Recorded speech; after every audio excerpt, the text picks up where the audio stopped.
Greetings from the IES Residential Education Center. My name is Jason Scott, and I'll be your instructor on today's lesson of voltage drop. This calculation is used to determine the amount of voltage that's lost on a given circuit.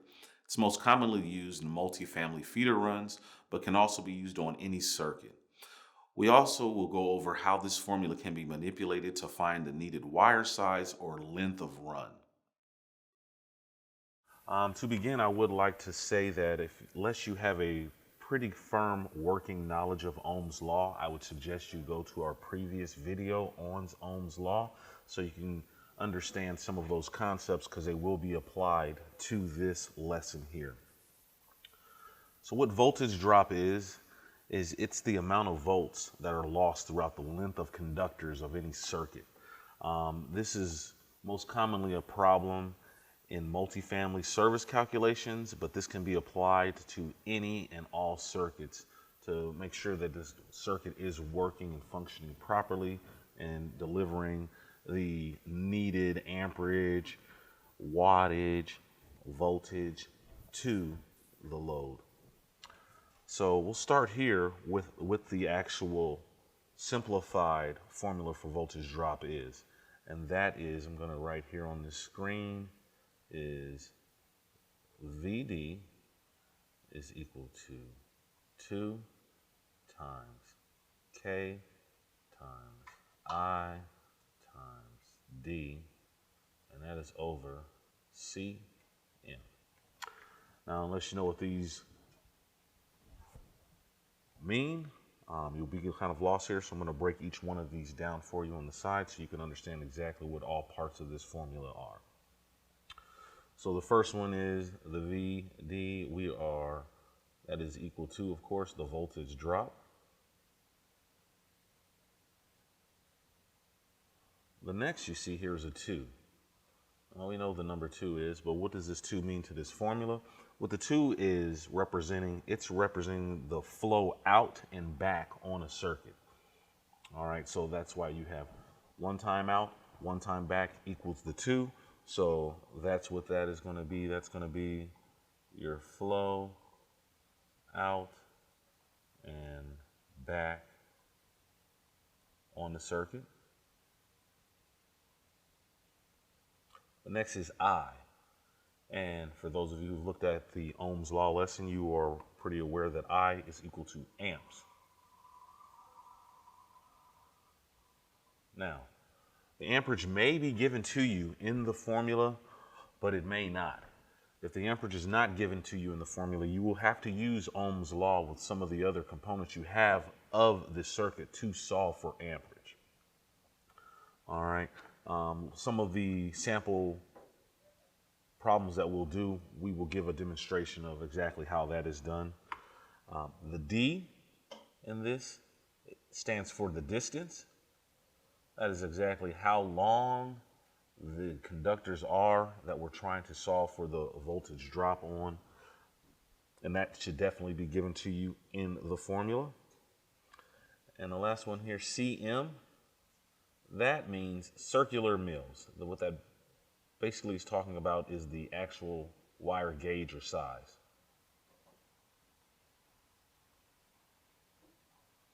And we will go over where to find the circular mills at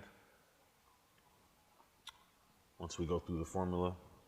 So, and there was one more, which is K in your formula. K is for the constant impedance or resistance of 1 foot of wire. So I'm going to say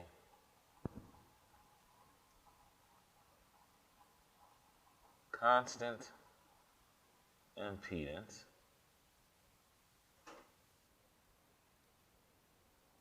of 1 foot of wire.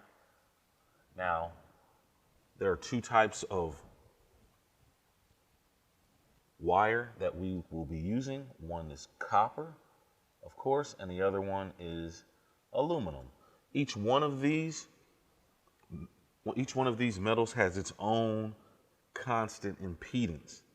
So for the copper, the impedance that you will use for the formula is going to be 12.9.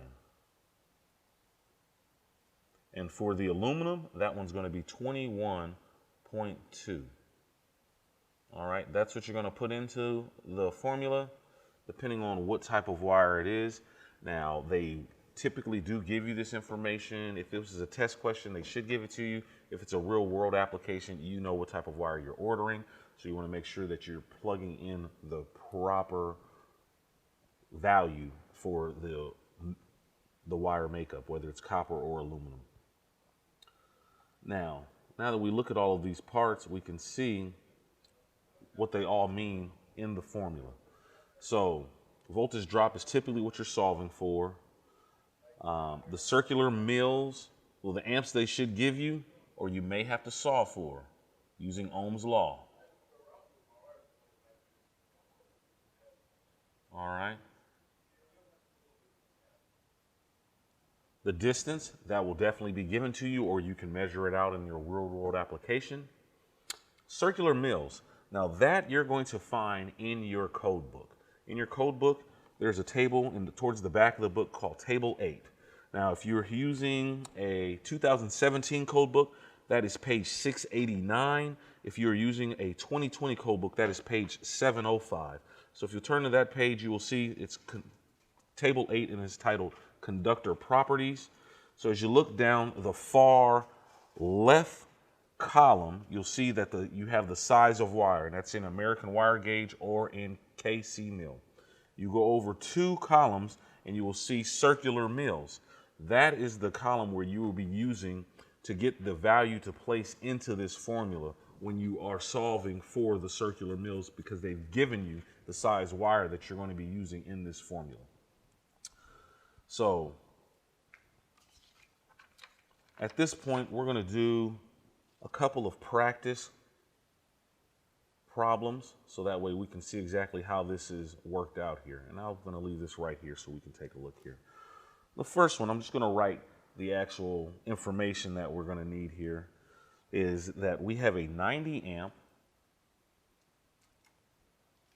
240 volt, single phase load that is 225 feet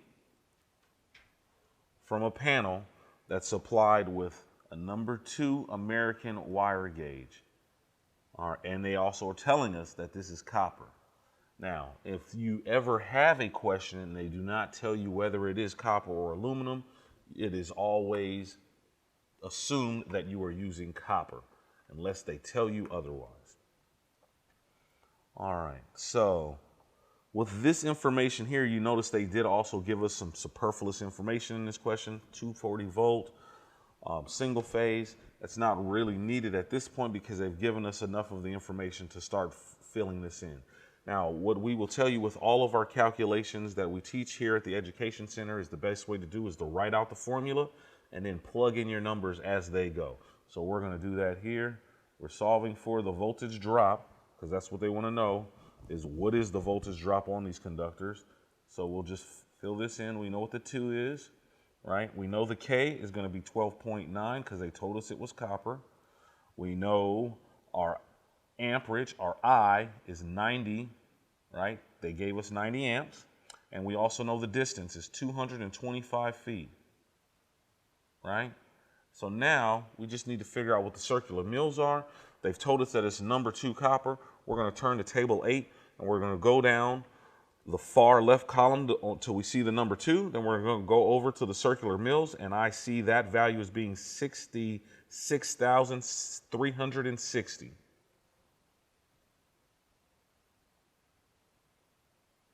All right. And now at this point, we are going to just do some simple calculations here.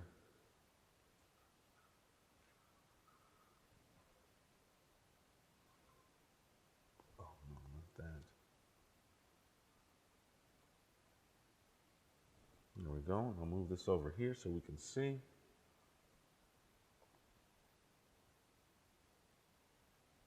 All right, so let's go. 2 times 12.9 times 90 times 225. That's going to give our value over the top here. And I have 522,450. And that is going to be divided by 66360. All right. And once we do this, we're going to divide this by this here.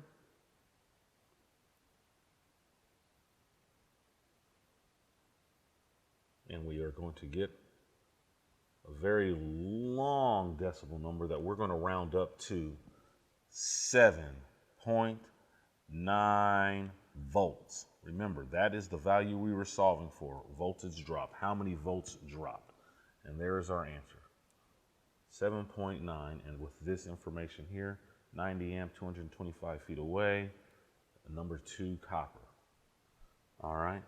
I'm going to erase this and we're going to do another one. This time we're going to do one that's going to require a bit of Ohm's law.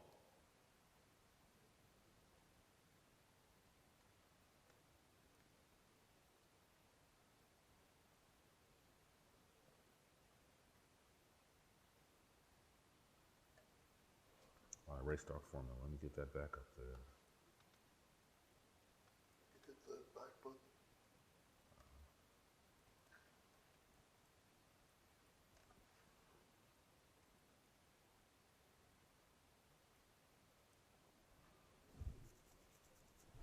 All right, so the next one is, we're solving for the voltage drop once again, and this is the actual information they're giving us on this. What is the voltage drop on a 12 kilowatt? All right. Heater on a 240 volt. I'll write this down because I noticed they did not give me amps, so I think I'm going to need this voltage here. 240 volt circuit using 8-2, okay, non-metallic cable, which we call Romex, and it is 200 feet from the source. So once again, we're going to start plugging these in. We're going to see what we can get through here. We're going to go, voltage drop is equal to 2 times K. Now, they did not tell us whether it was copper or aluminum in this question, so we are going to assume that it is copper. So 12.9. They also have not given us the amperage, so we're going to need to solve for this. They did give us the distance of 200. All right. So let's see, how are we going to solve for amps? Well, hopefully you've gone over our Ohm's law lesson. If so, you will know that it is a very simple formula of dividing your watts by your volts, and that's going to give it to you. So they've told us that we have 12 kilowatts. A kilowatt is equal to 1,000, so we have 12,000 watts. And we're going to divide that by 240 volts. And that's going to give us our actual amperage. Let's do that right now, shall we? Boom. All right. 12,000 divided by 240 gives us 50. So 50 amps is what we're putting in there. All right. Now we need to figure out what's the circular mills of this 8 non-metallic cable, aka Romex wire. We're going to turn once again to our table 8 towards the back of the book. We're going to go down our column for the size. We're going to see number 8. We're going to move over to the circular mills of the number 8 wire, and that is coming in at 16,510. All right. So now we can go ahead, move this over here, and let's do this formula right now and see what we can come up with. 2 times 12.9 times 50, that's the amps that we saw for, times 200 feet, that's the distance, and that gives us an answer of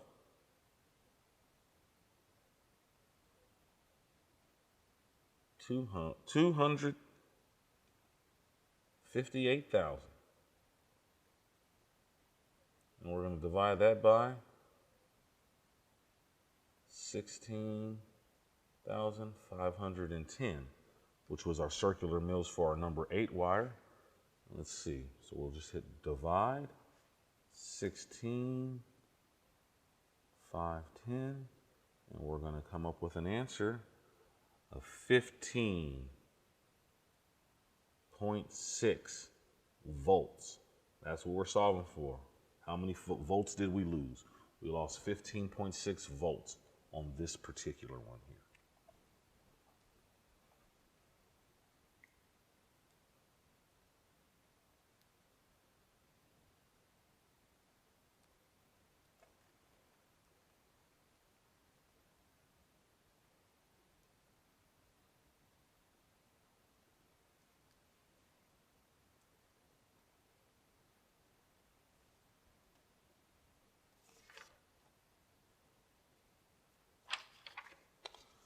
The next type of voltage drop formula that you may have to solve for is you may need to solve for what size wire is required to limit the amount of voltage drop to a particular percentage on there.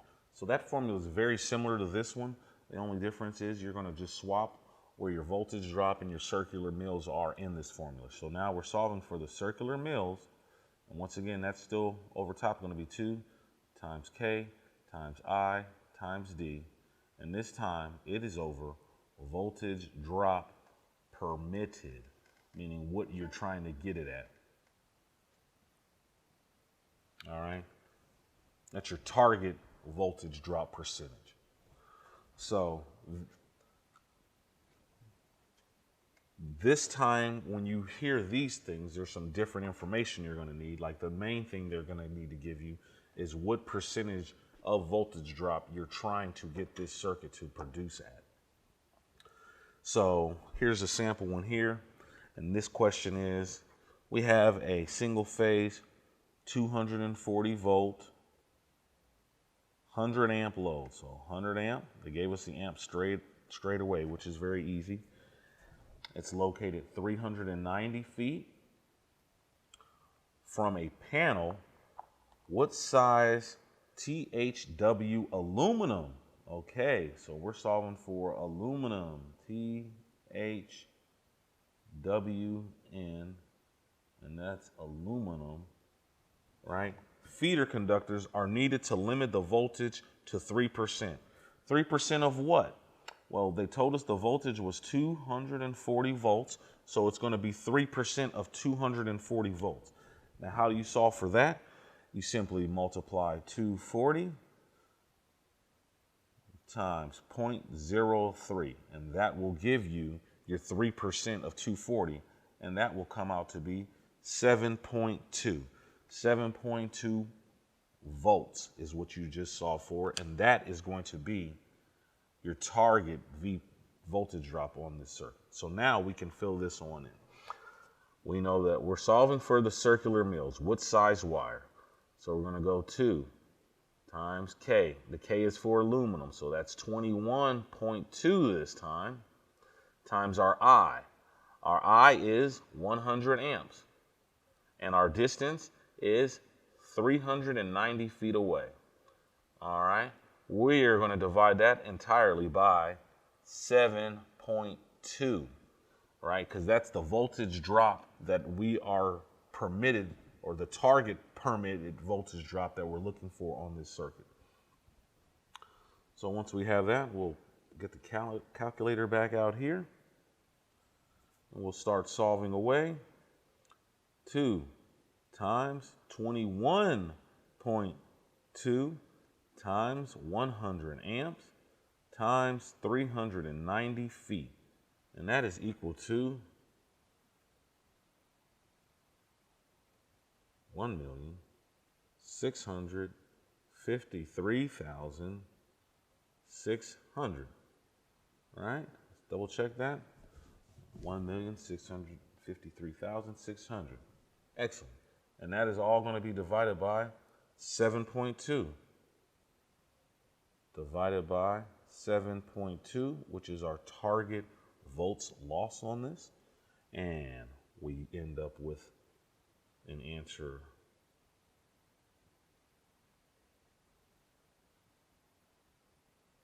of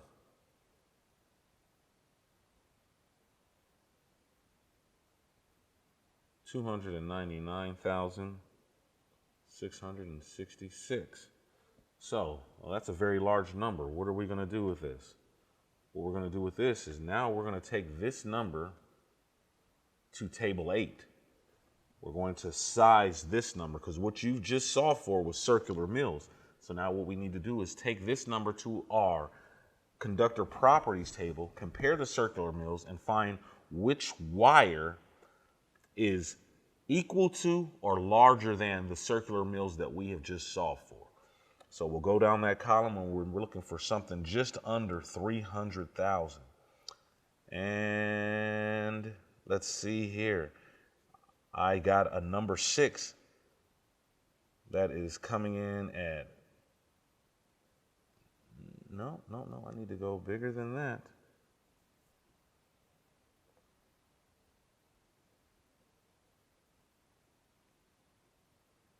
Looks like this is going to be a 300 KC mill.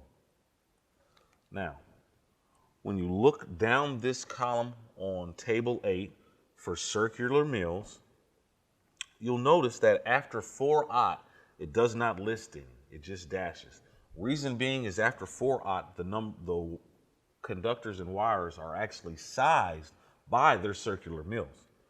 So a 250 KC mill is really 250,000 circular mills, right? So when we have our answer here of 299,666, that already tells you that you're going into the KC mill sized wire. And the KC mill sized wire that is bigger than 299 is 300 KC mill.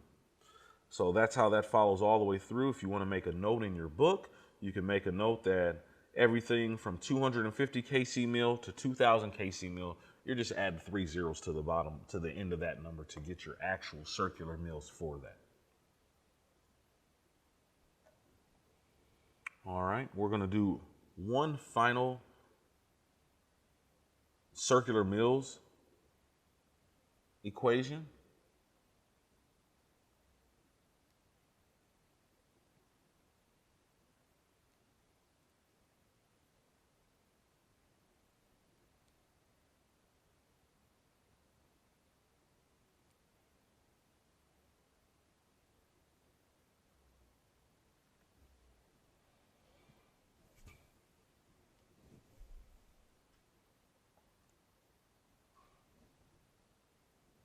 All right, for this last equation, we are once again solving for the circular mills needed to limit the voltage drop to a specific percentage. Now this question reads, what is the NEC recommended conductor size needed to limit the voltage drop? So we're trying to get it to 3% on a 240 volt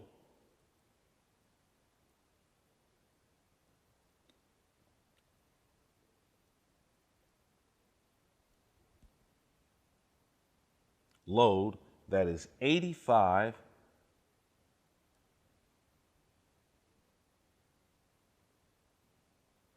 feet from the source. All right, so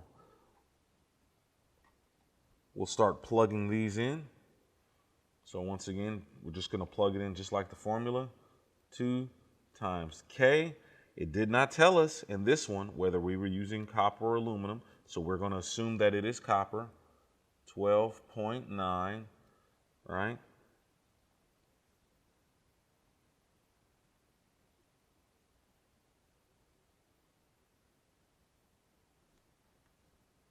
Let me start this over.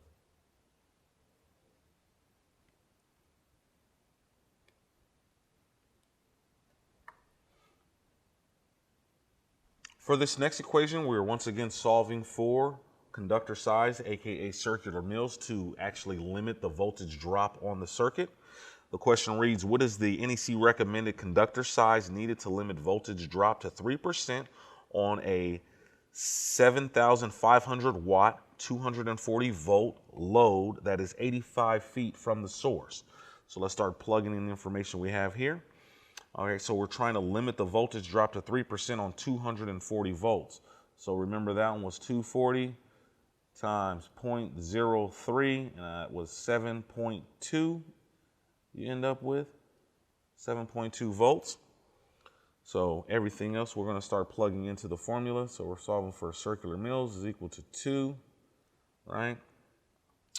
And they did not tell us whether this was copper or aluminum, so we're going to assume that this is copper.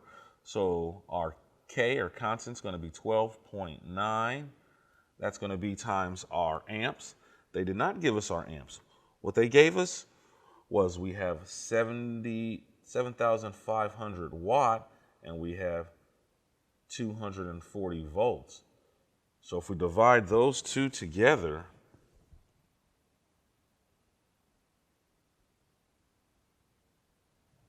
let's pull out our calculator here.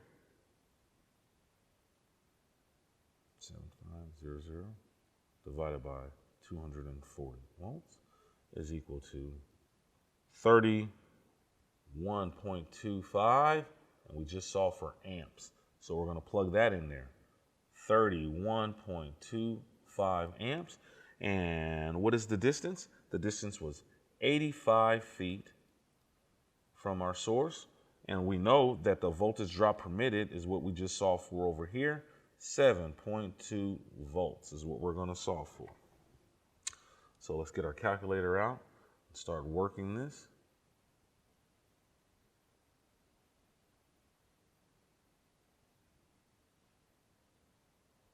Okay.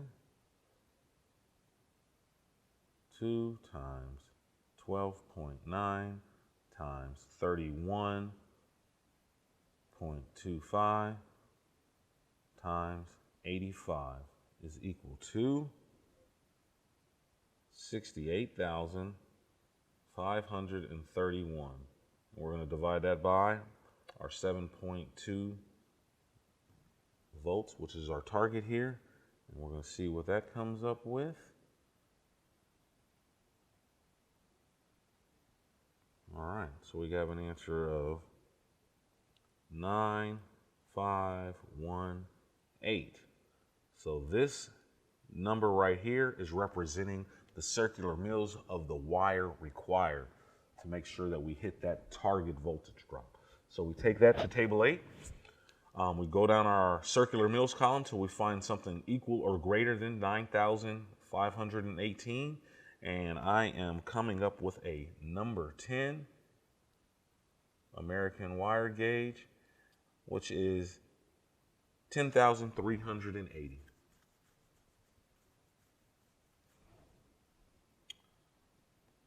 Well, I hope I was able to clear some things up on voltage drop. Once you practice this a few times, you'll find that it is not as intimidating as it looked when I first wrote this on here. And as always, if you have any questions for us, or you just need a little bit of assistance getting through one of these problems, or you have a real-world application that you'd like to have another eye on, please do not hesitate to reach out to any number of us, myself, George, Jimmy, out here at the Ed Center. Thank you for your time.